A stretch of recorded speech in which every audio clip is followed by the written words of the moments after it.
ದೇವರ ನಾಮಕ್ಕೆ ಸ್ತೋತ್ರವಾಗಲಿ. ಈ ಪರಿಶುದ್ಧ ದಿನದಲ್ಲಿ ಮತದಾವರ್ತಿ ದೇವರ ಸನ್ನಿಧಾನದಲ್ಲಿ ದೇವರನ್ನು ಆರಾಧಿಸುವುದಕ್ಕೆ ಸರ್ವಶಕ್ತನಾದ ದೇವರು ನಮ್ಮ ಜೀವಿತದಲ್ಲಿ ಈ ಒಂದು ಸಂದರ್ಭವನ್ನು ಅವಕಾಶವನ್ನು ಕೊಟ್ಟಿದ್ದಕ್ಕಾಗಿ ನಾವು ದೇವರಿಗೆ ಸ್ತೋತ್ರವನ್ನು ಸಲ್ಲಿಸುವ. ಬನ್ನಿ, ಪ್ರಾರ್ಥನೆಯೊಂದಿಗೆ ಇಂದಿನ ಆರಾಧನೆಯನ್ನು ನಾವು ಪ್ರಾರಂಭಿಸುವ. ನಮ್ಮನ್ನು ಬಹಳವಾಗಿ ಪ್ರೀತಿ ಮಾಡುವ ಪ್ರೀತಿಯ ತಂದೆಯಾದ ದೇವರೇ, ನಿಮ್ಮ ನಾಮಕ್ಕೆ ಸ್ತೋತ್ರ ಸ್ವಾಮಿ. ಈ ಮುಂಜಾನೆಯಲ್ಲಿ ಮತದಾವರ್ತಿ ಈ ವಾರದ ಮೊದಲನೇ ದಿನದಲ್ಲಿ ಕರ್ತನ 2026 ಮಾರ್ಚ್ ತಿಂಗಳ ಪ್ರಾರಂಭ ಭಾನುವಾರ, ನಿಮ್ಮ ಮಕ್ಕಳಾದ ನಾವು ನಿಮ್ಮ ಸನ್ನಿಧಾನದಲ್ಲಿ ಸೇರಿ ಬಂದು ನಿಮ್ಮನ್ನು ಸ್ತುತಿಸುವುದಕ್ಕೆ, ಆರಾಧಿಸುವುದಕ್ಕೆ ನಮ್ಮ ಜೀವಿತದಲ್ಲಿ ಕೊಟ್ಟಂಥ ಈ ಒಂದು ಸುಸಂದರ್ಭಕ್ಕಾಗಿ ಸ್ತೋತ್ರ. ಈ ಸಂದರ್ಭದಲ್ಲಿ ಕರ್ತನೆ, ನಮ್ಮ ಆರಾಧನೆಯನ್ನು ನಿಮ್ಮ ಕರಗಳಿಗೆ ಸಮರ್ಪಿಸ್ತಾ ಇದ್ದೇವೆ. ತಂದೆ, ಮಗ, ಪವಿತ್ರಾತ್ಮನ ನಾಮದಲ್ಲಿ ಆರಾಧನೆಯನ್ನು ಆರಂಭಿಸುತ್ತೇವೆ. ತ್ರಿಯೇಕ ದೇವರ ಸಾನ್ನಿಧ್ಯ ನಮ್ಮ ಸಂಗಡಗಿದ್ದು ನಮ್ಮನ್ನು ಮುನ್ನಡೆಸಲಿ ಎಂಬುದಾಗಿ ನಾವು ಪ್ರಾರ್ಥಿಸ್ತಾ ಇದ್ದೇವೆ ಸ್ವಾಮಿ. ಹಾಡುವಂಥ ಹಾಡುಗಳು, ಧ್ಯಾನಿಸುವಂಥ ದೇವರ ವಾಕ್ಯ ಎಲ್ಲದರ ಮೂಲಕ ದೇವರ ನಾಮ ಮಹಿಮೆ ಹೊಂದಲಿ. ಪ್ರಾರ್ಥನೆ ಕಳೆದಕ್ಕಾಗಿ ಸ್ತೋತ್ರ. ಯೇಸು ಕ್ರಿಸ್ತನ ನಾಮದಲ್ಲಿ ಬಿಡುತ್ತೇವೆ ನಮ್ಮ ಪ್ರೀತಿಯ ತಂದೆ, ಆಮೇಲೆ. ಮತದಾವರ್ತಿ ಎಲ್ಲರಿಗೂ ಯೇಸು ಕ್ರಿಸ್ತನ ನಾಮದಲ್ಲಿ ನಮ್ಮ ವಂದನೆಯನ್ನು ತಿಳಿಸ್ತಾ ಇದ್ದೇವೆ. ಈ ಒಂದು ಮಾಧ್ಯಮದ ಮೂಲಕ ಮತದಾವರ್ತಿ ದೇವರನ್ನು ಆರಾಧಿಸುವುದಕ್ಕೆ ದೇವರು ನಮ್ಮ ಜೀವಿತದಲ್ಲಿ ಕೊಟ್ಟಂತಹ ಈ ಒಂದು ಸಂದರ್ಭಕ್ಕಾಗಿ ನಾವು ದೇವರಿಗೆ ಕೃತಜ್ಞತೆಯನ್ನು ಸಲ್ಲಿಸುವ. ಒಂದು ಹಾಡಿನ ಕೆಲವು ಚರಣಗಳನ್ನು ಹಾಡಿ ಆರಂಭದಲ್ಲಿ ದೇವರ ನಾಮವನ್ನು ಮಹಿಮೆಪಡಿಸುವ. ನನ್ನೇಸು ರಾಜನು ಬರುವ ಅಸಂಖ್ಯ ದೂತರೊಡನೆ, ನನ್ನನ್ನು ರಕ್ಷಿಸಿದ ಯೇಸು ನನ್ನ ರಾಜನಾಗಿ ಬರುವ. ಈ ಹಾಡಿನ ಚರಣಗಳನ್ನು ಹಾಡಿ ದೇವರನ್ನು ಮಹಿಮೆಪಡಿಸುವ. ನನ್ನೇಸು ರಾಜನು ಬರುವ ಅಸಂಖ್ಯ ದೂತರೊಡನೆ, ನನ್ನೇಸು ರಾಜನು ಬರುವ ಅಸಂಖ್ಯ ದೂತರೊಡನೆ, ನನ್ನನ್ನು ರಕ್ಷಿಸಿದ ಯೇಸು ನನ್ನ ರಾಜನಾಗಿ ಬರುವ. ನನ್ನನ್ನು ರಕ್ಷಿಸಿದ ಯೇಸು ನನ್ನ ರಾಜನಾಗಿ ಬರುವ. ಬಾನಲ್ಲಿ ಬೆಳಕು ಬೆಳಗಿ, ಬಾನಲ್ಲಿ ಮಿಂಚು ಮಿನುಗಿ, ಬಾನಲ್ಲಿ ಬೆಳಕು ಬೆಳಗಿ, ಬಾನಲ್ಲಿ ಮಿಂಚು ಮಿನುಗಿ, ಮೇಘಗಳೊಡನೆ ಇಳಿದು ಮೇಘದೂತರೊಡನೆ ಬರುವ. ಮೇಘಗಳೊಡನೆ ಇಳಿದು ಮೇಘದೂತರೊಡನೆ ಬರುವ. ನನ್ನೇಸು ರಾಜನು ಬರುವ ಅಸಂಖ್ಯ ದೂತರೊಡನೆ, ನನ್ನನ್ನು ರಕ್ಷಿಸಿದ ಯೇಸು ನನ್ನ ರಾಜನಾಗಿ ಬರುವ. ನನ್ನನ್ನು ರಕ್ಷಿಸಿದ ಯೇಸು ನನ್ನ ರಾಜನಾಗಿ ಬರುವ. ಕರ್ತನ್ ಬರುವ ದಿನವು ಭಕ್ತರಿಗೆ ಆ ದಿನವು ತುಂಬಾ ಆನಂದವು. ಕರ್ತನ್ ಬರುವ ದಿನವು ಭಕ್ತರಿಗೆ ಆ ದಿನವು ತುಂಬಾ ಆನಂದವು. ಯಾರ್ಯಾರು ಸಿದ್ಧರಾಗಲಿಲ್ಲವೋ ಆ ದಿನವು ತುಂಬಾ ದುಃಖಕರವು. ಯಾರ್ಯಾರು ಸಿದ್ಧರಾಗಲಿಲ್ಲವೋ ಆ ದಿನವು ತುಂಬಾ ದುಃಖಕರವು. ನನ್ನೇಸು ರಾಜನು ಬರುವ ಅಸಂಖ್ಯ ದೂತರೊಡನೆ, ನನ್ನನ್ನು ರಕ್ಷಿಸಿದ ಯೇಸು ನನ್ನ ರಾಜನಾಗಿ ಬರುವ. ನನ್ನನ್ನು ರಕ್ಷಿಸಿದ ಯೇಸು ನನ್ನ ರಾಜನಾಗಿ ಬರುವ. ಹಲ್ಲೆಲೂಯ. ನನ್ನೇಸು ರಾಜನು ಬರುವ ಅಸಂಖ್ಯ ದೂತರೊಡನೆ ನನ್ನನ್ನು ರಕ್ಷಿಸಿದ ಯೇಸು ನನ್ನ ರಾಜನಾಗಿ ಬರುವ. ನಾನು ಎಲ್ಲ ಬಾರಿ ಹೇಳುವ ರೀತಿಯಲ್ಲಿ ಕ್ರೈಸ್ತರಾದ ನಮಗಿರುವಂತಹ ನಿರೀಕ್ಷೆ ಎನ್ನುವಂಥದ್ದು ಯೇಸು ಕ್ರಿಸ್ತನ ಆಗಮನ.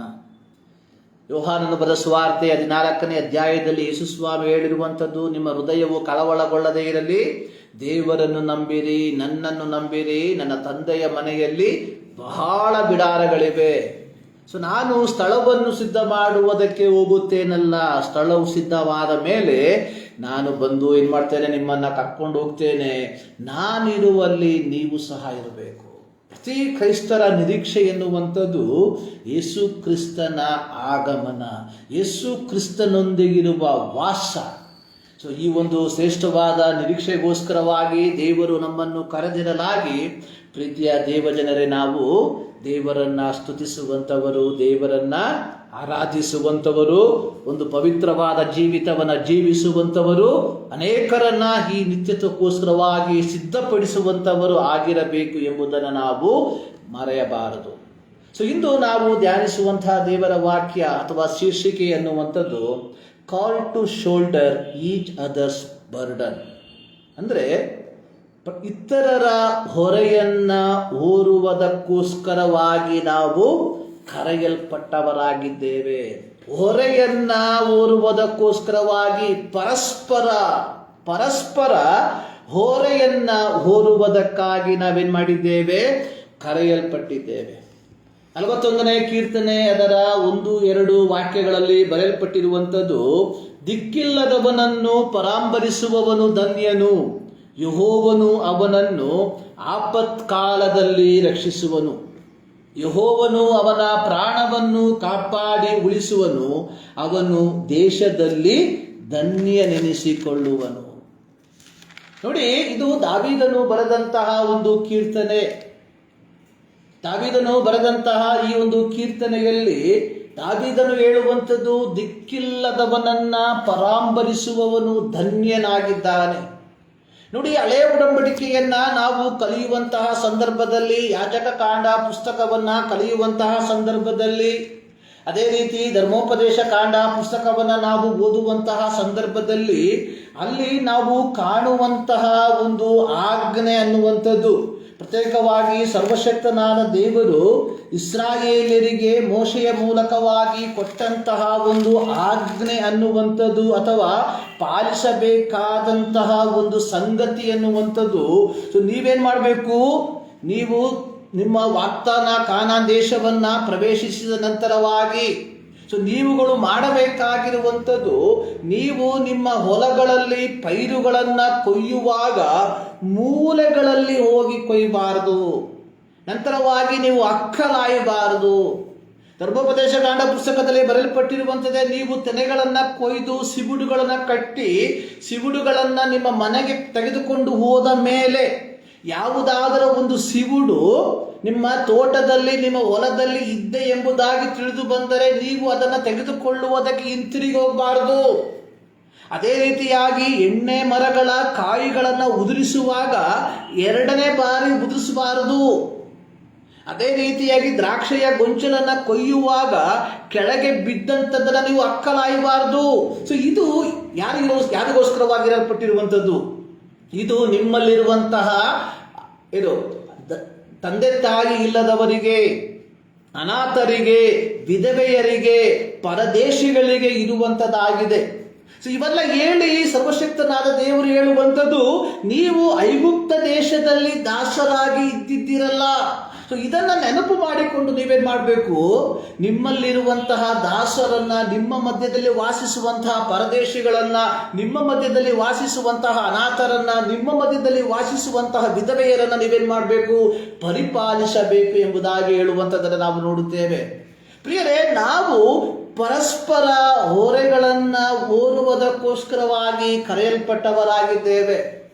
ಇಂದು ಕ್ರೈಸ್ತತ್ವದಲ್ಲಿ ಕಾಣದೆ ಸಿಗುವಂತಹ ಒಂದು ಗುಣ ಯಾವುದು ಅಂತ ಹೇಳಿದ್ರೆ, ಪರಸ್ಪರ ನಾವು ಹೊರೆಗಳನ್ನ ಓರದೆ ಇರುವಂಥದ್ದು. ಪರಸ್ಪರ ನಾವೇನ್ ಮಾಡ್ತಾ ಇದ್ದೇವೆ, ನಾವು ಪರಸ್ಪರ ದೇವರ ಮಕ್ಕಳೆಂಬುದಾಗಿ ಕರೆಸಿಕೊಳ್ಳುತ್ತಿರುವ ನಾವುಗಳು ಪರಸ್ಪರ ನಾವು ಇತರರ ಕುರಿತಾಗಿ ಚಿಂತಿಸದೆ ನಮ್ಮ ಕುರಿತಾಗಿ ಮಾತ್ರ ನಾವು ಚಿಂತಿಸುವಂತಹ ವ್ಯಕ್ತಿಗಳಾಗಿ ಮಾರ್ಪಟ್ಟಿರುವಂಥದ್ದನ್ನು ನಾವು ಕಾಣ್ತೇವೆ. ಪ್ರತ್ಯೇಕವಾಗಿ ಅಪೊಸ್ತಲನಾದ ಪೌಲನು ಕೊರಿಂಥ್ಯ ಸಭೆಗೆ ಪತ್ರಿಕೆಯನ್ನ ಬರೆಯುವಂತಹ ಸಂದರ್ಭದಲ್ಲಿ ಅದರಲ್ಲಿ ನಾವು ಅದರ 11ನೇ ಅಧ್ಯಾಯದಲ್ಲಿ ನಾವು ನೋಡುವಂಥದ್ದು, ಅದರ 11ನೇ ಅಧ್ಯಾಯದ 11ರಿಂದ 22 ವಾಕ್ಯಗಳನ್ನು ನಾವು ನೋಡುವಂತಹ ಸಂದರ್ಭದಲ್ಲಿ ಅಲ್ಲಿ ಆ ಕಾಲದಲ್ಲಿ ಇದ್ದಂತಹ ಕೆಲವು ವ್ಯಕ್ತಿಗಳು ಏನ್ ಮಾಡ್ತಾ ಇದ್ರು, ಭೋಜನವನ್ನ ತಂದು ತಮ್ಮಷ್ಟಿಗೆ ತಾವೇ ಅದನ್ನ ಊಟ ಮಾಡುವಂತವರಾಗಿದ್ರು. ನೋಡಿ ಅದರ 21ನೇ ವಾಕ್ಯದಲ್ಲಿ ಬರೆಯಲ್ಪಟ್ಟಿರುವಂಥದ್ದು, ಭೋಜನವಾಗುವಲ್ಲಿ ಪ್ರತಿಯೊಬ್ಬನು ತಾನು ತಂದದ್ದನ್ನು ಮತ್ತೊಬ್ಬರಿಗಿಂತ ಮುಂದಾಗಿ ಊಟ ಮಾಡುತ್ತಾನೆ. ಹೀಗೆ ಒಬ್ಬನು ಹಸಿದಿರುತ್ತಾನೆ, ಮತ್ತೊಬ್ಬನು ಕುಡಿದು ಮತ್ತನಾಗಿರುತ್ತಾನೆ. ನೋಡಿ, ಕೊರಿಂಥ ಸಭೆಯಲ್ಲಿರುವಂತಹ ವಿಶ್ವಾಸಿಗಳು ಪರಸ್ಪರ ಹಿತಚಿಂತಕರಲ್ಲದಂತಹ ವಿಶ್ವಾಸಿಗಳಾಗಿದ್ರು. ನೋಡಿ, ಅಪೊಸ್ತಲರ ಕೃತ್ಯವನ್ನ ಕಲಿಯುವಂತಹ ಸಂದರ್ಭದಲ್ಲಿ ನಾವು ನೋಡುವಂಥದ್ದು, ಅವರು ಪರಸ್ಪರ ಏಕ ಮನಸ್ಸಿನಿಂದ ಏನ್ ಮಾಡ್ತಾ ಇದ್ರು, ಜೀವಿಸುವಂತವರಾಗಿದ್ರು. ಆಸ್ತಿ ಇದ್ದಂಥವರು ತಮ್ಮ ಆಸ್ತಿಯನ್ನು ಮಾರಿ ಉದುವಾಗಿ ಏನ್ ಮಾಡ್ತಾ ಇದ್ರು, ಅದನ್ನು ಹಂಚಿಕೊಳ್ಳುವಂತಹವರಾಗಿದ್ರು. ಆದರೆ ಕೊರಿಂಥ ಸಭೆಗೆ ಬರುವಂತಹ ಸಂದರ್ಭದಲ್ಲಿ ಕೊರಿಂಥ ಸಭೆಯ ವಿಶ್ವಾಸಿಗಳು ಪರಸ್ಪರ ಹೊರೆಗಳನ್ನ ಓರದೆ ಊಟ ತಂದಂತಹ ವ್ಯಕ್ತಿ ತಾನು ಮುಂದಾಗಿ ಊಟ ಮಾಡಿ, ಊಟವಿಲ್ಲದೆ ಇರುವಂತಹ ವ್ಯಕ್ತಿ ಹಸಿವೆಯಿಂದ ಇರುವಂತದ್ದನ್ನು ನಾವು ನೋಡ್ತೇವೆ. ಎಲ್ಲಿ ಸಂಭವಿಸ್ತಾ ಇರುವಂಥದ್ದು? ದೇವರ ಸಭೆಯಲ್ಲಿ, ಕೊರಿಂಥ ಸಭೆಯ ವಿಶ್ವಾಸಿಗಳ ಮನೆಗಳಲ್ಲಿ ಅಲ್ಲ, ಇದು ಸಂಭವಿಸುತ್ತಾ ಇರುವಂಥದ್ದು ಸಭೆಗಳಲ್ಲಿ. ಪ್ರೀತಿಯ ದೇವಜನರೇ, ನಾವು ಪರಸ್ಪರ ಹೊರೆಗಳನ್ನ ಓರುವುದಕ್ಕೋಸ್ಕರವಾಗಿ ಕರೆಯಲ್ಪಟ್ಟವರಾಗಿದ್ದೇವೆ ಎಂಬುದನ್ನು ನಾವು ಮರೆಯಬಾರದು. ಇವತ್ತು ಆಧಾರವಾಗಿ ನಾನು ತೆಗೆದುಕೊಂಡಿರುವಂತಹ ದೇವರ ವಾಕ್ಯ ಹಳೆ ಒಡಂಬಡಿಕೆಯಲ್ಲಿ 2 ಸಮುವೇಲ 9ನೇ ಅಧ್ಯಾಯದ 1ರಿಂದ 13 ವಾಕ್ಯ, ಸುವಾರ್ತೆಗಳಲ್ಲಿ ಮಾರ್ಕನು ಬರೆದ ಸುವಾರ್ತೆ 2ನೇ ಅಧ್ಯಾಯದ 1ರಿಂದ 12 ವಾಕ್ಯ, ಗಲಾತ್ಯ ಪತ್ರಿಕೆ 6ನೇ ಅಧ್ಯಾಯದ 1ರಿಂದ 10 ವಾಕ್ಯಗಳು. ಇಂದು ಸಮಯದ ಅಭಾವವಿರಲಾಗಿ ನಾನು ಎಲ್ಲವನ್ನ ಸಂಕ್ಷಿಪ್ತವಾಗಿ ಈ ಮುಂಜಾನೆಯಲ್ಲಿ ಹೇಳುವುದಕ್ಕೆ ಬಯಸ್ತಾ ಇದ್ದೇನೆ. 2 ಸಮುವೇಲ 9ನೇ ಅಧ್ಯಾಯದ 1ರಿಂದ 13 ವಾಕ್ಯಗಳಲ್ಲಿ ದಾವೀದನ ಚರಿತ್ರೆಯನ್ನು ನಾವು ಕಾಣುವಂತವರಾಗಿದ್ದೇವೆ. ನೋಡಿ, ದಾವೀದನು ಒಬ್ಬ ಕುರುಬನಾಗಿದ್ದ, ತನ್ನ ತಂದೆಯ ಕುರಿಗಳನ್ನ ಸಾಕುವಂತಹ ವ್ಯಕ್ತಿಯಾಗಿದ್ದ. ಹೀಗಿರುವಲ್ಲಿ ಅಂದಿನ ಅರಸನಾಗಿದ್ದ ಸೌಲನಿಗೂ ಫಿಲಿಸ್ಟಿಯರಿಗೂ ಒಂದು ಯುದ್ಧವು ಸಂಭವಿಸಿತು. ಈ ಯುದ್ಧದ ಪ್ರತ್ಯೇಕತೆ ಏನೆಂದರೆ, ಫಿಲಿಸ್ಟಿಯರಲ್ಲಿ ಅಜಾನುಬಾಹುವಾಗಿದ್ದಂತಹ ಗೋಲಿಯಾತನು ಇಸ್ರಾಯೇಲಿಯರನ್ನ ಹೀಯಾಳಿಸುವಂತವನಾಗಿದ್ದಾನೆ. ಇಲ್ಲಿ ಗೋಲಿಯಾತನು ಹೇಳುವಂಥದ್ದು, ನಿಮ್ಮಲ್ಲಿ ಒಬ್ಬರು ಬಂದು ನನ್ನೊಡನೆ ಕಾದಾಡಿ ನನ್ನನ್ನ ಸೋಲಿಸುವುದಾದರೆ ನಾವು ನಿಮಗೆ ದಾಸರಾಗ್ತೇವೆ, ಅದಕ್ಕೆ ಬದಲಾಗಿ ನಾನು ನಿಮ್ಮನ್ನ ಸೋಲಿಸಿದರೆ ನೀವು ನಮಗೆ ದಾಸರಾಗಬೇಕು. ನೋಡಿ, ಯಾರು ಸಹ ಗೋಲಿಯಾತನೊಂದಿಗೆ ಯುದ್ಧಕ್ಕೆ ಹೋಗುವುದಕ್ಕೆ ತಯಾರಿಲ್ಲದೆ ಇರುವಂತಹ ಸಂದರ್ಭದಲ್ಲಿ ತನ್ನ ಸಹೋದರರ ಯೋಗಕ್ಷೇಮವನ್ನು ವಿಚಾರಿಸುವುದಕ್ಕೆ ಬಂದಂತಹ ವ್ಯಕ್ತಿಯಾಗಿದ್ದ ದಾವೀದ. ಗೋಲಿಯಾತನು ಸೇನಾಧೀಶ್ವರನಾದ ಯೆಹೋವನನ್ನು ಹೀಯಾಳಿಸುವುದನ್ನು ಕೇಳಿದಾಗ ಅದನ್ನು ಕೇಳಿಸಿಕೊಳ್ಳುವುದಕ್ಕೆ ಆಗದೆ ಗೋಲಿಯಾತನೊಂದಿಗೆ ಯುದ್ಧ ಮಾಡುವುದಕ್ಕಾಗಿ ದಾವೀದನು ಹೋಗುವಂಥದ್ದನ್ನು ನಾವು ನೋಡುತ್ತೇವೆ. ನಮಗೆ ಚರಿತ್ರೆ ಚೆನ್ನಾಗಿ ಗೊತ್ತಿರುವುದರಿಂದ ಎಲ್ಲವನ್ನ ವಿವರಿಸುವುದಕ್ಕೆ ನಾನು ಬಯಸ್ತಾ ಇಲ್ಲ. ನೋಡಿ, ಗೋಲಿಯಾತನು ಖಡ್ಗವನ್ನ ಈಟಿಯನ್ನ ಹಿಡಿದುಕೊಂಡು ಯುದ್ಧಕ್ಕೆ ಬಂದಿರಲಾಗಿ, ಗುರಾಣಿಯನ್ನ ಹಿಡಿದುಕೊಂಡು ಯುದ್ಧಕ್ಕೆ ಬಂದಿರಲಾಗಿ, ದಾವೀದನು ತನ್ನ ಕುರುಬನ ರೀತಿಯಲ್ಲಿ ಕೇವಲ ಒಂದು ಚೀಲವನ್ನ, ಒಂದು ಕವಣೆಯನ್ನ, ಚೀಲದಲ್ಲಿ ಕೆಲವು ಕಲ್ಲುಗಳನ್ನು ತೆಗೆದುಕೊಂಡು ಗೋಲಿಯಾತನೊಳಗೆ ಯುದ್ಧಕ್ಕೆ ಹೋಗುವಂಥದ್ದನ್ನು ನಾವು ನೋಡುತ್ತೇವೆ. ಅಲ್ಲಿ ನಾವು ನೋಡುವಂಥದ್ದು, ಗೋಲಿಯಾತನನ್ನ ದಾವೀದ ಕೊಂದಾಕ್ಬಿಡ್ತಾನೆ. ಇದರ ಫಲವಾಗಿ ಏನಾಯ್ತು, ಇಸ್ರಾಯೇಲಿಯರು ಬಹಳವಾಗಿ ಸಂತೋಷ ಪಟ್ಟರು. ಅಲ್ಲಿ ಇಸ್ರಾಯೇಲರು ಹೇಳಿರುವಂಥದ್ದು, ದಾವೀದನು ಸೌಲನು 100 ಮಂದಿಯನ್ನು ಕೊಂದು ಹಾಕಿದ, ಆದರೆ ದಾವೀದನು 10,000 ಮಂದಿಯನ್ನ ಕೊಂದು ಹಾಕದ. ಇದರ ಫಲವಾಗಿ ಸೌಲ ಏನ್ ಮಾಡ್ದ, ದಾವೀದನ ಮೇಲೆ ಕೋಪಗೊಂಡ, ದಾವೀದನನ್ನ ದ್ವೇಷಿಸತೊಡಗಿದ. ಅದು ಮಾತ್ರವಲ್ಲದೆ ದಾವೀದನನ್ನ ಕೊಲ್ಲುವುದಕ್ಕೆ ತೀರ್ಮಾನ ಮಾಡ್ದ. ಆದರೆ ಇದರ ಮಧ್ಯದಲ್ಲಿ ಸೌಲನ ಮಗನಾದ ಯೋನಾಥಾನನು ದಾವೀದನೊಂದಿಗೆ ಸ್ನೇಹವನ್ನ ಬಳಸುವಂಥದ್ದನ್ನು ನಾವು ನೋಡುತ್ತೇವೆ. ಹೀಗಿರುವಾಗ ಸೌಲನು ದಾವೀದನನ್ನ ಕೊಲ್ಲುವುದಕ್ಕೆ ತೀರ್ಮಾನಿಸಿದಂಥ ಸಂದರ್ಭದಲ್ಲಿ ಯೋನಾಥಾನನು ಏನ್ ಮಾಡ್ತಾ ಇದ್ದಾನೆ, ದಾವೀದನನ್ನ ಸಂರಕ್ಷಿಸುವಂತದ್ದಾಗಿ ನಾವು ನೋಡ್ತಾ ಇದ್ದೇವೆ. ಈ ಒಂದು ಚರಿತ್ರೆಯನ್ನ ಓದಿಕೊಂಡು ಬರುವಂತಹ ಸಂದರ್ಭದಲ್ಲಿ ನಮಗೆ ಗೊತ್ತಾಗ್ತದೆ, ಅಲ್ಲಿ ನಾವು ಸೌಲನು ಅಲ್ಲಿ ನಾವು ಕಾಣುವಂಥದ್ದು, ಯೋನಾಥಾನನು ದಾವೀದನೊಂದಿಗೆ ಒಂದು ಒಡಂಬಡಿಕೆಯನ್ನು ಮಾಡ್ತಾ ಇದ್ದಾನೆ. ಆ ಒಡಂಬಡಿಕೆ ಏನೆಂಬುದಾಗಿ ನಾವು ನೋಡುವಂತಹ ಸಂದರ್ಭದಲ್ಲಿ ಅದರ 1 ಸಮುವೇಲ 20ನೇ ಅಧ್ಯಾಯದ ಅದರ 14ನೇ ವಾಕ್ಯದಲ್ಲಿ ಅದನ್ನು ನಾವು ಕಾಣುವಂತವರಾಗಿದ್ದೇವೆ. ಅಲ್ಲಿ ಒಡಂಬಡಿಕೆ ಏನೆಂದರೆ, ನೀನು ಯೆಹೋವನನ್ನು ನೆನೆಸಿ ನನ್ನ ಜೀವಮಾನದಲ್ಲೆಲ್ಲ ನನಗೆ ಕೃಪೆ ತೋರಿಸು, ನಾನು ಸತ್ತ ನಂತರ ನನ್ನ ಮನೆಯ ಮೇಲೂ ಶಾಶ್ವತವಾಗಿ ನಿನ್ನ ದಯೆ ಇರಲಿ. ನೋಡಿ, ಇದು ಸೌಲನ ಆಳ್ವಿಕೆಯ ಆರಂಭದಲ್ಲಿ ನಡೆದಂತಹ ಘಟನೆ. ನಂತರವಾಗಿ ಸೌಲನು ಸುಮಾರು 40 ವರ್ಷ ರಾಜ್ಯಭಾರವನ್ನ ಮಾಡ್ದ ಎಂಬುದಾಗಿ ಅಪೊಸ್ತಲರ ಕೃತ್ಯ 13ನೇ ಅಧ್ಯಾಯದ 21ನೇ ವಾಕ್ಯದಲ್ಲಿ ಬರೆದಿರುವಂತದ್ದಾಗಿ ನಾವು ನೋಡುತ್ತೇವೆ.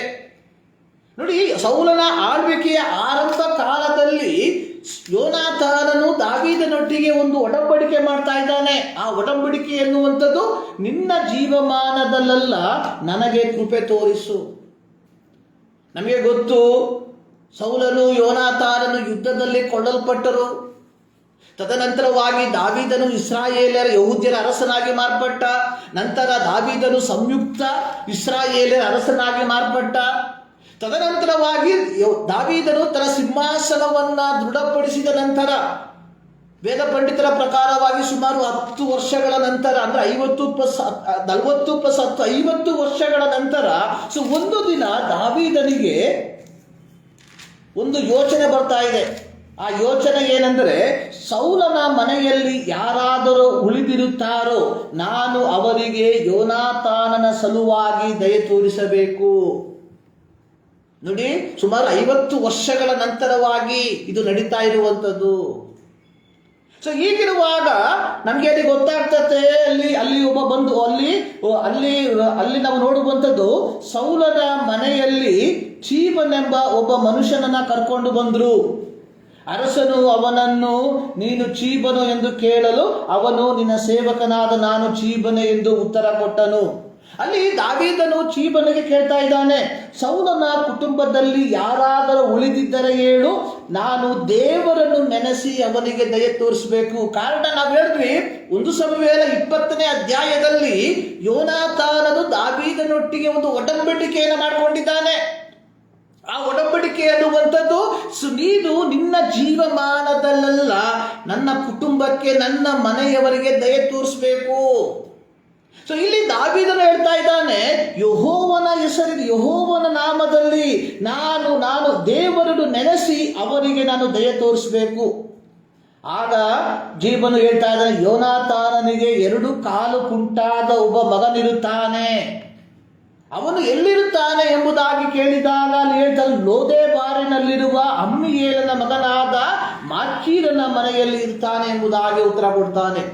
ತಕ್ಷಣವಾಗಿ ದಾವೀದ ಏನ್ ಮಾಡ್ತಾನೆ, ಲೋದೆಬಾರಿನಲ್ಲಿ ಅಮ್ಮಿಯೇಲನ ಮಗನಾದ ಮಾಕೀರನ ಮನೆಯಲ್ಲಿದ್ದ ಸೌಲನ ಮೊಮ್ಮಗನು ಯೋನಾಥಾನನ ಮಗನೂ ಆದ ಮೆಫಿಬೋಶೇತನನ್ನ ಏನ್ ಮಾಡ್ತಾ ಇದ್ದಾನೆ, ಅರಮನೆಗೆ ಕರ್ಕೊಂಡು ಬರ್ತಾ ಇದ್ದಾನೆ. ಇಲ್ಲಿ ದಾವೀದನು ಕೆಲವು ಕಾರ್ಯಗಳನ್ನ ಮಾಡುವಂತದ್ದಾಗಿ ನೋಡ್ತಾ ಇದ್ದೇವೆ. ಒಂದು, ಸೌಲನಿಗೆ ಸೇರಿದಂತಹ ಭೂಮಿಯನ್ನ ಮೆಫಿಬೋಶೇತನಿಗೆ ದಾವೀದನು ಉಚಿತವಾಗಿ ಕೊಡ್ತಾ ಇದ್ದಾನೆ. ಎರಡನೇದಾಗಿ, ಪ್ರತಿದಿನವೂ ರಾಜನ ಪಂಕ್ತಿಯಲ್ಲಿ ಊಟ ಮಾಡುವುದಕ್ಕೆ ಬೇಕಾದಂತಹ ಸೌಕರ್ಯಗಳನ್ನು ಒದಗಿಸಿಕೊಡ್ತಾ ಇದ್ದಾನೆ. ಪ್ರಿಯರೇ, ಇಲ್ಲಿ ನಾವು ಕಾಣಬಯಸುವಂತಹ ಒಂದು ಆಧ್ಯಾತ್ಮಿಕ ಸತ್ಯ ಅನ್ನುವಂಥದ್ದು, ಮೆಫಿಬೋಶೇತನಿಗೆ ತನ್ನ ಜೀವಿತದಲ್ಲಿ ಇದ್ಯಾವುದನ್ನು ಕನಸು ಕಾಣುವುದಕ್ಕೆ ಸಾಧ್ಯವಿಲ್ಲದೆ ಇರುವಂತಹ ಒಂದು ಸಂದರ್ಭ.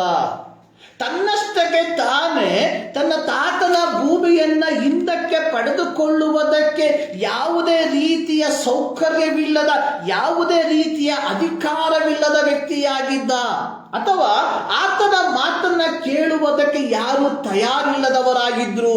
ಸೊ ಹೀಗಿರುವಾಗ ಸರ್ವಶಕ್ತನಾದ ದೇವರು ದಾವೀದನ ಮೂಲಕವಾಗಿ ಯೋನಾತಾನನು ಮಾಡಿದಂತಹ ಆ ಒಂದು ಒಡಂಬಡಿಕೆಯನ್ನ ನೆನಪು ಮಾಡಿಕೊಂಡು ದಾವೀದನ ಮೂಲಕವಾಗಿ ಮೆಫಿಬೋಶೆತನಿಗೆ ನಷ್ಟವಾದಂಥದ್ದನ್ನು ಎಲ್ಲವನ್ನ ತಿರುಗಿ ಕೊಡುವಂಥದ್ದಾಗಿ ನಾವು ನೋಡುತ್ತೇವೆ.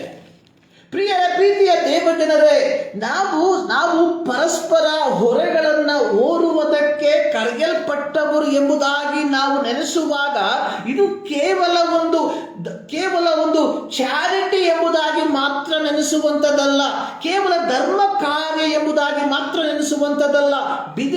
ಬದಲಾಗಿ ನ್ಯಾಯಯುತವಾಗಿ ಸಲ್ಲತಕ್ಕದ್ದು ಯಾರಿಗಾದರೂ ಇರುವಂಥದ್ದಾದರೆ ಅದನ್ನು ಸಹ ಮಾಡುವುದಕ್ಕೆ ನಾವು ಕರೆಯಲ್ಪಟ್ಟವರು ಎಂಬುದನ್ನು ಮರಿಬಾರದು. ನೋಡಿ, ಇಲ್ಲಿ ದಾವೀದನು ಮೆಫಿಬೋಶೆತನಿಗೆ ಮಾಡುತ್ತಿರುವಂಥದ್ದು ಯಾವುದೇ ದೊಡ್ಡ ಚಾರಿಟಿ ಅಲ್ಲ. ಅದು ಕಾರಣ ಅವನ ತಾತನಾದಂತಹ ಸೌಲನು ಇಸ್ರಾಯೇಲಿಯರ ಅರಸನಾಗಿದ್ದಂತಹ ವ್ಯಕ್ತಿ. ಅವನು ದೇವರ ಮಾತನ್ನು ಮೀರಿದ, ಅವಿಧೇಯನಾದ, ಎಲ್ಲವೂ ಸರಿಯೇ. ಆದಾಗ್ಯೂ ಆತನು ಯಾರಾಗಿದ್ದ? ಇಸ್ರಾಯೇಲಿಯರ ಮೊದಲ ಅರಸನಾಗಿದ್ದ. ಸೊ ಅವನಿಗೆ ಭೂಮಿಯು ಇದ್ದವು, ಅವನಿಗೆ ಆಸ್ತಿ ಇದ್ದವು. ಆದರೆ ಅವನು ಯುದ್ಧದಲ್ಲಿ ಮಡಿದ, ಅವನ 3 ಜನ ಮಕ್ಕಳು ಮಡಿದ್ರು. ಈ ಮೆಫಿಬೋಶೆತನ ತಂದೆಯಾದಂಥ ಯೋನಾತಾನನು ಯುದ್ಧದಲ್ಲಿ ಮಡಿದ. ಆದರೆ ದಾವೀದ ಈ ಮೆಫಿಬೋಶೆತನು ಜೀವದಿಂದ ಇರುವುದನ್ನು ತಿಳಿದಾಗ ಅವನಿಗೆ ಸಲ್ಲತಕ್ಕದ್ದು, ಅವನಿಗೆ ಸೇರತಕ್ಕದ್ದನ್ನು ಏನ್ ಮಾಡ್ತಾ ಇದ್ದಾನೆ? ಅವನಿಗೆ ಕೊಡುವಂಥದ್ದಾಗಿ ನಾವು ನೋಡ್ತಾ ಇದ್ದೇವೆ. ಪ್ರಿಯರೇ, ಇಂದು ನಮ್ಮ ಸಭೆಗಳಲ್ಲಿ ಅನೇಕ ಕುಟುಂಬಗಳನ್ನು ನಾವು ಕಾಣ್ತೇವೆ. ನ್ಯಾಯಯುತವಾಗಿ ಸೇರಬೇಕಾದದನ್ನ ಕೊಡದೆ ಆಲಯದಲ್ಲಿ ಆಧ್ಯಾತ್ಮಿಕತೆಯನ್ನು ಪ್ರದರ್ಶಿಸುವಂತಹ ಅನೇಕ ಸೋಕಾಲ್ ವಿಶ್ವಾಸಿಗಳು ನಮ್ಮ ಸಭೆಯಲ್ಲಿ ಇರಬಹುದು. ಆದರೆ ಇಟ್ ಈಸ್ ಅವರ್ ರೆಸ್ಪಾನ್ಸಿಬಿಲಿಟಿ, ನಮ್ಮ ಜವಾಬ್ದಾರಿ ಎನ್ನುವಂಥದ್ದು ನ್ಯಾಯಯುತವಾಗಿ ಸಲ್ಲತಕ್ಕದನ್ನು ಅವರಿಗೆ ನಾವು ಸಲ್ಲಿಸುವಂಥವರಾಗಿರಬೇಕು. ಸೊ ಈ ಇದು ಒಂದು ಹೊರೆಯಾಗಿದೆ. It is a burden. As a pastor, ದೇವರ ಸೇವಕರಾಗಿ ಇದು ನಿಮಗೆ ಒಂದು ಹೊರೆಯಾಗಿರ್ಬೋದು. ಬಟ್ ಯು ಹ್ಯಾವ್ ಟು, ನೀವು ಮಾಡುವುದಕ್ಕೆ ಕರೆಯಲ್ಪಟ್ಟವರಾಗಿದ್ದೀರಿ ಎಂಬುದನ್ನು ನೀವು ಮರಿಬೇಡ್ರಿ. ಸೊ ಎರಡನೇದಾಗಿ ನಾವು ನೋಡುವಂಥದ್ದು ಮತ್ತಾಯನ ಬರೆದ ಸುವಾರ್ತೆಯಲ್ಲಿ ಯೇಸು ಸ್ವಾಮಿ ಒಬ್ಬ ಪಾರ್ಶ್ವವಾಯು ರೋಗಿಯನ್ನ ಸೌಖ್ಯಪಡಿಸಿದಂತಹ ಒಂದು ಕಥೆಯನ್ನು ನಾವು ನೋಡುತ್ತೇವೆ. ಯೇಸು ಕಪೆರ್ನೌಮಿಗೆ ತಿರುಗಿ ಬಂದಾಗ, ಈ ಅಧ್ಯಾಯ ಪ್ರಾರಂಭವಾಗುವಂಥದ್ದು ಯೇಸು ಕಪೆರ್ನೌಮಿಗೆ ತಿರುಗಿ ಬಂದಾಗ ಎಂಬ ವಾಕ್ಯ ಭಾಗದಿಂದ.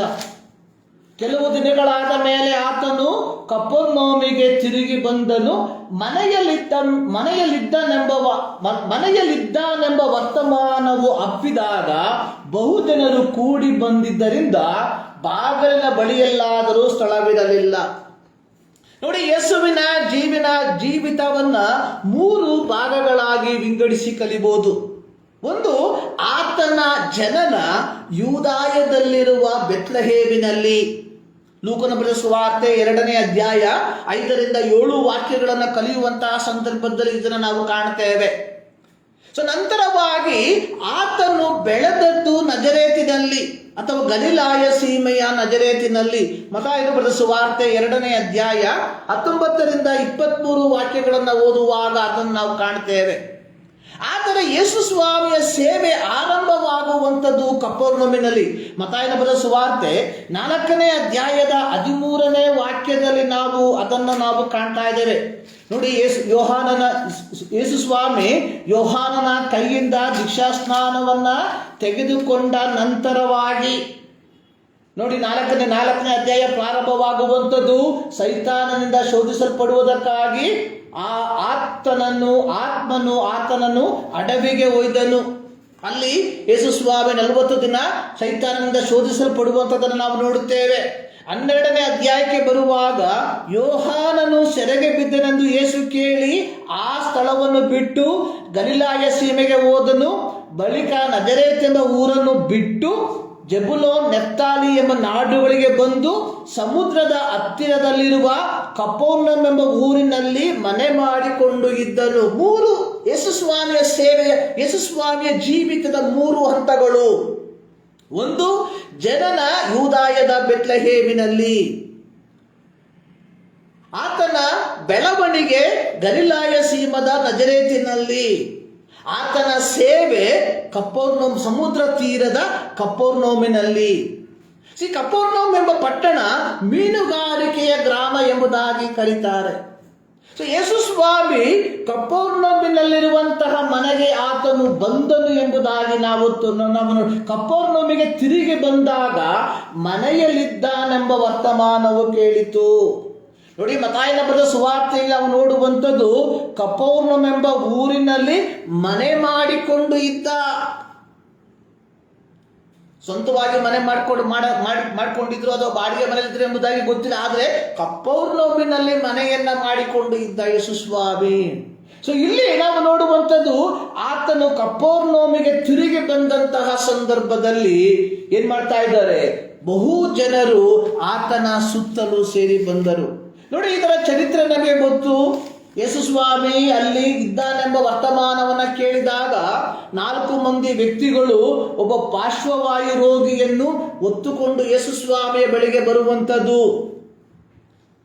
ದಾರಿಯಲ್ಲಿ ಜನರು ಗುಂಪಾಗಿ ಕೂತಿರುವುದರಿಂದ ಒಳಗೆ ಹೋಗುವುದಕ್ಕೆ ಸಾಧ್ಯತೆ ಇಲ್ಲದೆ ಅವರೇನ್ ಮಾಡಿದ್ರು, ಮೇಲ್ಛಾವಣಿಯನ್ನ ಬಿಚ್ಚಿ ಪಾರ್ಶ್ವವಾಯು ರೋಗಿಯನ್ನ ಇಳಿ ಬಿಡುವಂಥದ್ದನ್ನು ನಾವು ನೋಡುತ್ತೇವೆ.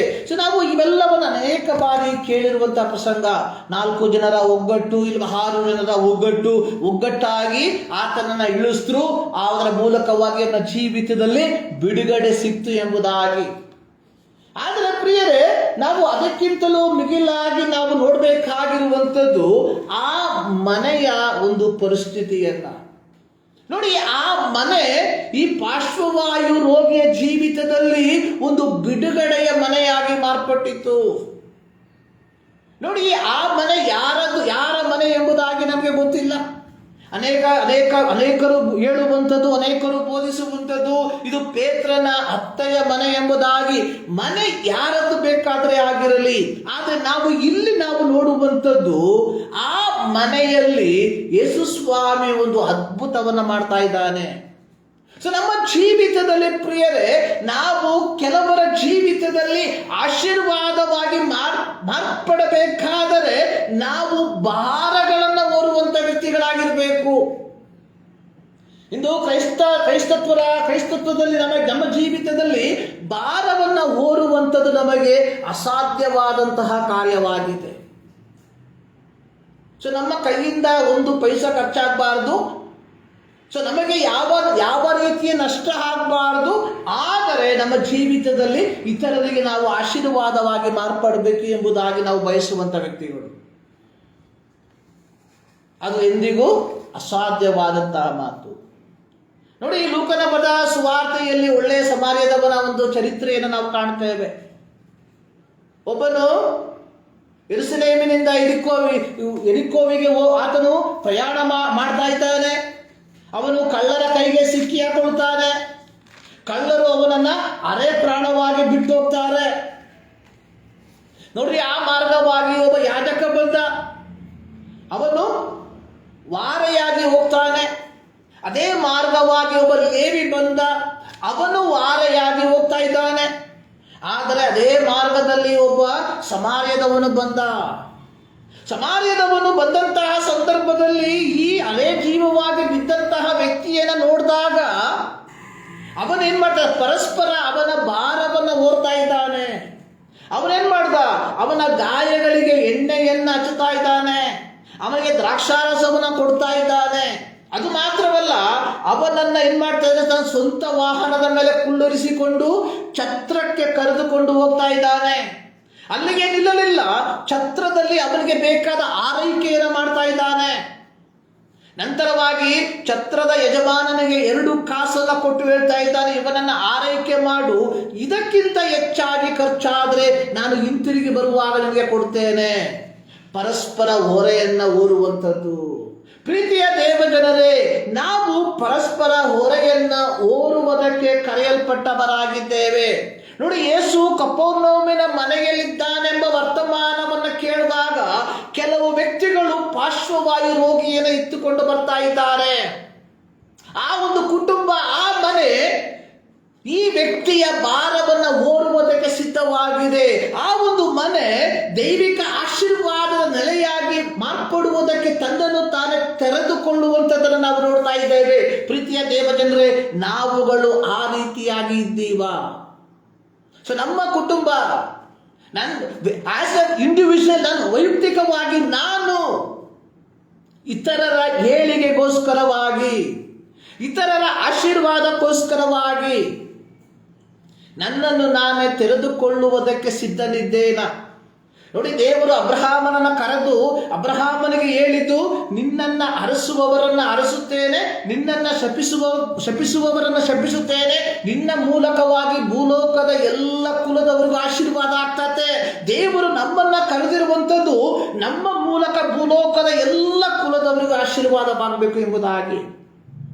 ಮತ್ತಾಯನ ಬರೆದ ಸುವಾರ್ತೆಯಲ್ಲಿ ಯೇಸು ಸ್ವಾಮಿ ಹೇಳಿರುವಂಥದ್ದು, ನಿಮ್ಮ ಮತ್ತಾಯನ ಬರೆದ ಸುವಾರ್ತೆ 5ನೇ ಅಧ್ಯಾಯದಲ್ಲಿ ಹೇಳ್ತಾ ಇದ್ದಾನೆ, ಯೇಸು ಸ್ವಾಮಿ, ನಿಮ್ಮ ಬೆಳಕು ಜನರ ಮುಂದೆ ಪ್ರಕಾಶಿಸಲಿ.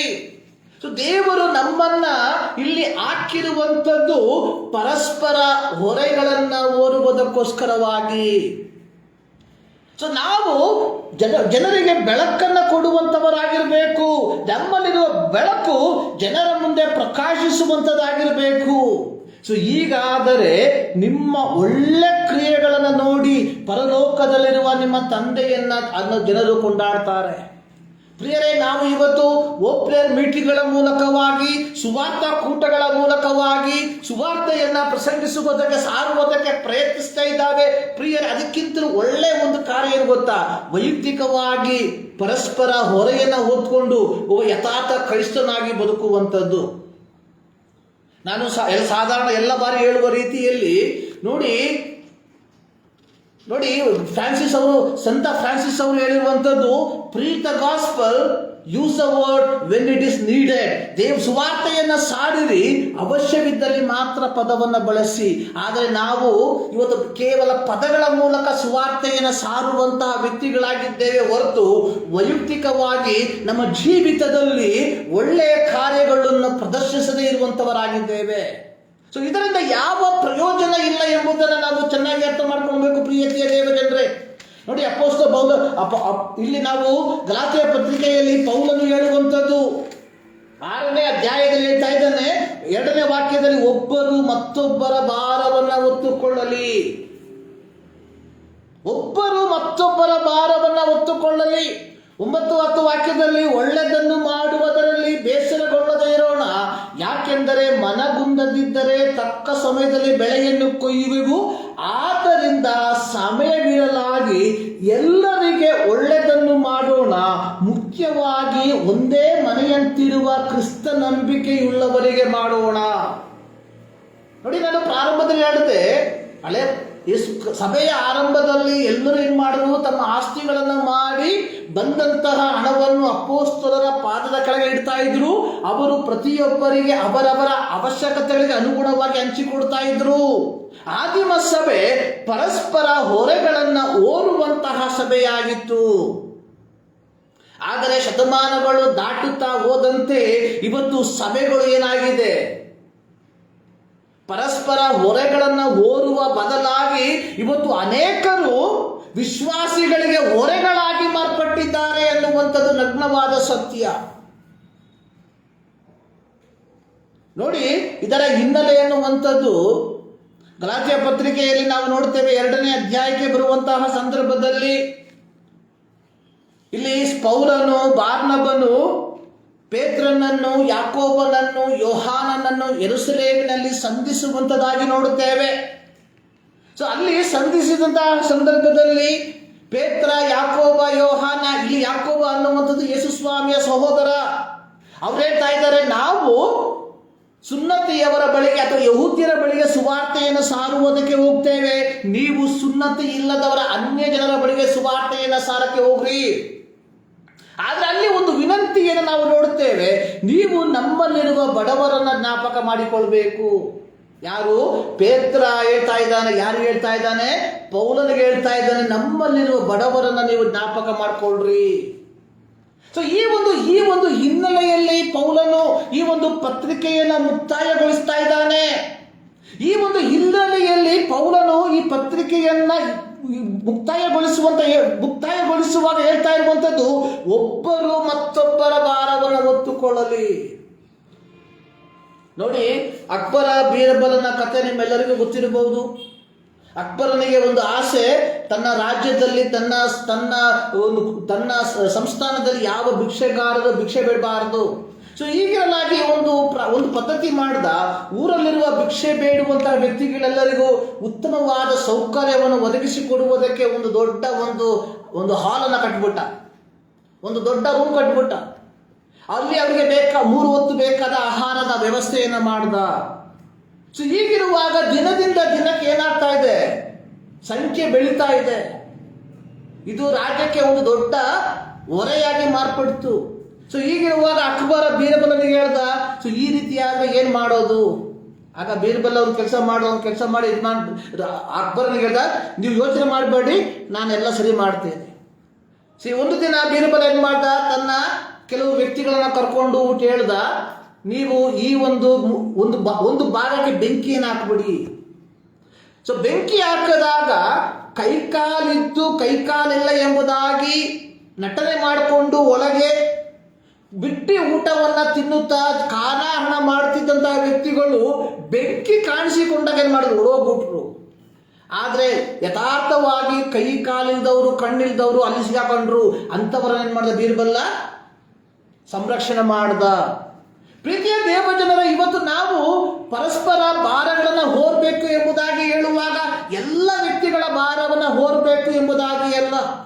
ನೋಡಿ, ಹಳೆಯ ಒಡಂಬಡಿಕೆಯಲ್ಲಿ ಮೋಶೆಯ ಮೂಲಕವಾಗಿ ಹೇಳಿರುವಂಥದ್ದು, ನೀವು ಅಕ್ಕಲಾಯಬಾರದು. ಅಕ್ಕಲು ಯಾರಿಗೋಸ್ಕರ? ಅನಾಥರಿಗೆ, ವಿಧವೆಯರಿಗೆ ಮತ್ತು ಯಾರು? ನಿರ್ಗತಿಕರಿಗೆ ಮಾತ್ರ ಸಲ್ಲತಕ್ಕದಾಗಿದೆ. ಪರದೇಶಿಗಳಿಗೆ ಮಾತ್ರ ಸಲ್ಲತಕ್ಕದಾಗಿದೆ. ಕಳೆದ ವಾರ ನಾವು ನವೋಮಿಯ ವಿಚಾರವನ್ನ ಕೇಳಿದ್ವಿ, ರೂತಳ ವಿಚಾರವನ್ನ ಕೇಳಿದ್ವಿ. ಮೋವಾಬ್ ದೇಶದಿಂದ ಬೆತ್ಲೆಹೇಮಿಗೆ ಬಂದಂತಹ ರೂತಳು ಏನ್ ಮಾಡಿದ್ಲು? ಅಕ್ಕಲಾಯುವುದಕ್ಕೆ ಹೋದಳು ಎಂಬುದಾಗಿ ನಾವು ಕೇಳಿದ್ವಿ. ಅಂದ್ರೆ ನಾವು ಪರಸ್ಪರ ಭಾರವನ್ನು ಹೊರಬೇಕಾಗಿರುವಂಥದ್ದು ಎಲ್ಲ ಇರುವಂತಹ ವ್ಯಕ್ತಿಗಳ ಭಾರವನ್ನಲ್ಲ, ಬದಲಾಗಿ ಏನು ಇಲ್ಲದೆ ಇರುವಂತಹ ವ್ಯಕ್ತಿಗಳ ಭಾರವನ್ನ. ಸೊ ಈ ದಿನಮಾನಗಳಲ್ಲಿ ಸರ್ವಶಕ್ತನಾದ ದೇವರು ನಮಗೆ ಅದಕ್ಕೆ ಬೇಕಾದಂತಹ ಕೃಪೆಯನ್ನು ಕೊಡಲಿ ಎಂಬುದಾಗಿ ನಾನು ಆಶಿಸುವಂತವನಾಗಿದ್ದೇವೆ. ನಾವು ಕೀರ್ತನೆಯಲ್ಲಿ ಓದಿದ್ವಿ, ದಿಕ್ಕಿಲ್ಲದವರನ್ನು ಪರಾಂಬರಿಸುವವನು ಧನ್ಯನು, ಯೆಹೋವನು ಅವನನ್ನು ಆಪತ್ಕಾಲದಲ್ಲಿ ರಕ್ಷಿಸುವನು, ಯೆಹೋವನು ಅವನ ಪ್ರಾಣವನ್ನು ಕಾಪಾಡಿ ಉಳಿಸುವನು, ಅವನು ದೇಶದಲ್ಲಿ ಧನ್ಯನೆನಿಸಿಕೊಳ್ಳುವನು.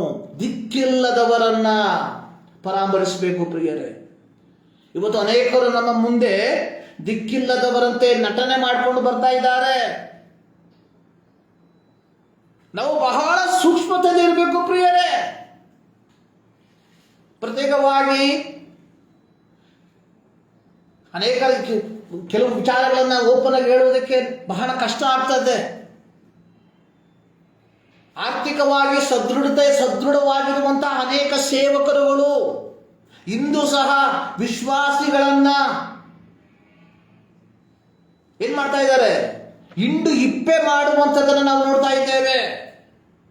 ಪ್ರಿಯರೇ, ನಾವು ಎಚ್ಚೆತ್ತುಕೊಳ್ಬೇಕು. ಇದು ಕೇವಲ ವಿಶ್ವಾಸಿಗಳಿಗೆ ಮಾತ್ರ ಸಂಬಂಧಪಟ್ಟಿರುವಂಥದ್ದಲ್ಲ ಪ್ರಿಯರೇ, ಪ್ರತಿಯೊಬ್ಬರಿಗೂ ಸಂಬಂಧಪಟ್ಟಿರುವಂಥದ್ದು. ದಿಕ್ಕಿಲ್ಲದವರನ್ನು ನಾವು ಪರಾಮರಿಸಬೇಕು. ಆರ್ಥಿಕವಾಗಿ ಸದೃಢತೆ ಉಳ್ಳ ದೇವರ ಸೇವಕರು ಏನ್ ಮಾಡಬೇಕು? ದಿಕ್ಕಿಲ್ಲದಂತಹವರನ್ನ ಸಂರಕ್ಷಿಸುವಂತಹ ಹೊಣೆಯನ್ನು ಹೊರಬೇಕು. ಆರ್ಥಿಕವಾಗಿ ಸದೃಢವಾಗಿರುವಂತಹ ವಿಶ್ವಾಸಿಗಳು ಏನ್ ಮಾಡಬೇಕು? ದಿಕ್ಕಿಲ್ಲದವರನ್ನ ಸಂರಕ್ಷಣೆ ಮಾಡಬೇಕು ಎಂಬುದಾಗಿ ಬಿಟ್ಟಿಯಾಗಿ ಊಟ ಕೊಡೋದಲ್ಲ. ಮಹಾತ್ಮ ಗಾಂಧಿ ಹೇಳಿರುವಂತಹ ಒಂದು ಮಾತು, ಮಹಾತ್ಮ ಗಾಂಧಿ ಈ ರೀತಿ ಹೇಳಿದ್ದಾರೆ, instead of giving a fish teach them to catch the fish. ಪ್ರತಿದಿನ ಒಂದೊಂದು ಮೀನನ್ನ ಉಚಿತವಾಗಿ ಕೊಡುವುದಕ್ಕಿಂತ ಮೀನು ಹಿಡಿಯುವುದನ್ನ ಕಲಿಸ್ಕೊಡ್ರಿ. ದಿಕ್ಕಿಲ್ಲದವರನ್ನು ಪರಾಮರಿಸುವುದಂದ್ರೆ ಅವರಿಗೆ ಆರ್ಥಿಕತೆಯನ್ನು ಕೊಡುವಂಥದ್ದು ಎಂಬುದಾಗಿ ಅಲ್ಲ, ಅವರಿಗೆ ಆರ್ಥಿಕವಾಗಿ ಸಹಾಯ ಮಾಡುವಂಥದ್ದು ಎಂಬುದಾಗಿ ಅಲ್ಲ, ಬದಲಾಗಿ ಜೀವಿಸುವುದಕ್ಕೆ ಬೇಕಾದ ಮಾರ್ಗವನ್ನು ಸಿದ್ಧಪಡಿಸಿಕೊಡುವಂಥದ್ದು. 2 ಥೆಸಲೋನಿಕ 3ನೇ ಅಧ್ಯಾಯದಲ್ಲಿ ಪೌಲ ಹೇಳ್ತಾ ಇದ್ದಾನೆ, ಕೆಲಸ ಮಾಡದವನು ಊಟ ಮಾಡಬಾರ್ದು. ಹೌದು ಪ್ರಿಯರೇ, ಕೆಲಸ ಮಾಡದವನು ಊಟ ಮಾಡಬಾರ್ದು. ಸೊ ನಮ್ಮ ಸಭೆಯ ಜವಾಬ್ದಾರಿ ಎಲ್ಲರನ್ನು ಬಿಟ್ಟಿಯಾಗಿ ಸಾಕುವಂಥದ್ದಲ್ಲ, ಸೇವಕರ ಜವಾಬ್ದಾರಿ ಎಲ್ಲರನ್ನ ಬಿಟ್ಟಿಯಾಗಿ ಸಾಕುವಂಥದ್ದಲ್ಲ, ಅವರ ಜೀವಿತಕ್ಕೆ ಬೇಕಾದ ಮಾರ್ಗವನ್ನು ಸಿದ್ಧ ಮಾಡುವಂಥದ್ದು. ಇದಾಗಿದೆ ಪರಸ್ಪರ ಹೊರೆಯನ್ನು ಹೊರುವಂಥದ್ದು. ಈ ಮುಂಜಾನೆಯಲ್ಲಿ ಸರ್ವಶಕ್ತನಾದ ದೇವರು ನಿಮ್ಮೆಲ್ಲರನ್ನ ಧಾರಾಳವಾಗಿ ಆಶೀರ್ವದಿಸಲಿ ಎಂಬುದಾಗಿ ನಾನು ಪ್ರಾರ್ಥಿಸುತ್ತೇನೆ. ಪ್ರಾರ್ಥನೆ ಮಾಡೋಣ. ಸರ್ವಶಕ್ತನಾದ ದೇವರೇ, ಮತದಾವರ್ತಿ ನಿಮ್ಮ ಸನ್ನಿಧಾನಕ್ಕೆ ನಾವು ಸರಿ ಬರ್ತಾ ಇದ್ದೇವೆ. ನಿಮ್ಮ ವಾಕ್ಯಕ್ಕಾಗಿ ಸ್ತೋತ್ರ ಸ್ವಾಮಿ. ನಿಮ್ಮ ವಾಕ್ಯದ ಮೂಲಕ ನಮ್ಮ ಸಂಗಡ ಮಾತನಾಡೋದಕ್ಕಾಗಿ ಸ್ತೋತ್ರ. ನಾವು ಪರಸ್ಪರ ಹೊರೆಗಳನ್ನು ಹೊತ್ತುಕೊಂಡು ಕರ್ತನೆ, ನಾವು ಕ್ರಿಸ್ತನ ನಿಯಮವನ್ನು ನಮ್ಮ ಜೀವಿತದಲ್ಲಿ ಪಾಲಿಸುವಂತೆ ಕೃಪೆ ಮಾಡು. ಯೇಸು ಕ್ರಿಸ್ತನ ಬುದ್ಧ ನಾಮದಲ್ಲಿ ಬಿಡುತ್ತೇವೆ ತಂದೆ. ನಮ್ಮ ಕರ್ತನಾದ ಯೇಸು ಕ್ರಿಸ್ತನ ಕೃಪೆ, ತಂದೆಯಾದ ದೇವರ ಪ್ರೀತಿ, ಪವಿತ್ರಾತ್ಮನ ನ್ಯೂನತೆ ನಮ್ಮೆಲ್ಲರ ಸಂಗಡ ಸದಾ ಕಾಲವು ನೆಲೆಗೊಂಡಿರಲಿ. ಆಮೇಲೆ ಮತ್ತೊಂದು ಆವರ್ತಿ ನಿಮ್ಮೆಲ್ಲರಿಗೂ ಯೇಸು ಕ್ರಿಸ್ತನ ನಾಮದಲ್ಲಿ ನನ್ನ ವಂದನೆಗಳನ್ನು ತಿಳಿಸ್ತಾ ಇದ್ದೇನೆ. ದೇವರು ನಿಮ್ಮನ್ನು ಧಾರಾಳವಾಗಿ ಆಶೀರ್ವದಿಸಲಿ.